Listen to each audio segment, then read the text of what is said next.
સુરતમાં આપના suspended corporator સામે વધુ એક ગુનો દાખલ કરવામાં આવ્યો। રાજેશ મોરડિયા સામે અપ્રમાણસર મિલકતનો ગુનો દાખલ કરવામાં આવ્યો છે। અગાઉ રાજેશ મોરડિયા સામે ખંડણીના 2 ગુના નોંધાયા। રાજેશ મોરડિયા પાસે 68.50% અપ્રમાણસર મિલકત હોવાનું સામે આવ્યું।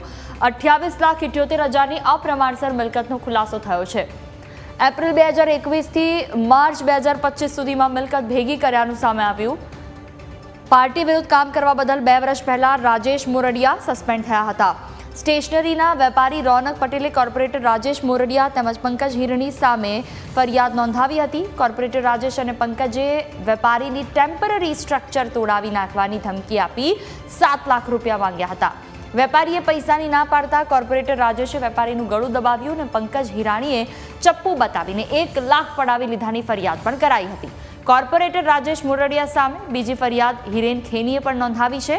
ઓગસ્ટ 2023 થી સપ્ટેમ્બર 2023 દરમિયાન કોર્પોરેટરે ફરિયાદીની જમીન સુધી થતા ડામર રોડનું કામ પણ અટકાવ્યું હતું।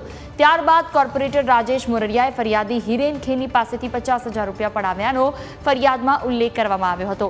જો કે હવે અપ્રમાણસર મિલકત અંગે કોર્પોરેટર સામે એસીબી દ્વારા તપાસ શરૂ કરવામાં આવી છે।